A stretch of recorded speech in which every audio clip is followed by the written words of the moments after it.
Janmashtami special আমি বানিয়ে নিয়েছিলাম এই ঝুলনটা। তো চলো কিভাবে বানালাম সেটা দেখা যাক। প্রথমে আমি এরকম একটা বক্স নিয়েছি, বক্সের মধ্যে আমি কাগজটাকে লাগিয়ে নিচ্ছি।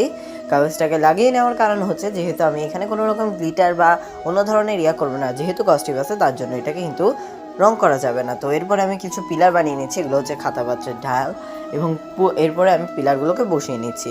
তো আমি বসানোর জন্য এখানে আমি প্রথমে এগুলোকে ফুটা করে দিয়েছি, সে মাপ অনুযায়ী তারপরে বসিয়ে নিয়েছি। আর এখানে আমি সিংহাসনটাকে বানিয়ে নিচ্ছি। এবার আমি কালার করব, প্রথমে পুরোটাকে ইয়েলো কালার করছি এবং পরে রেড কালার দিয়ে ডিজাইনগুলো করে নিয়েছি।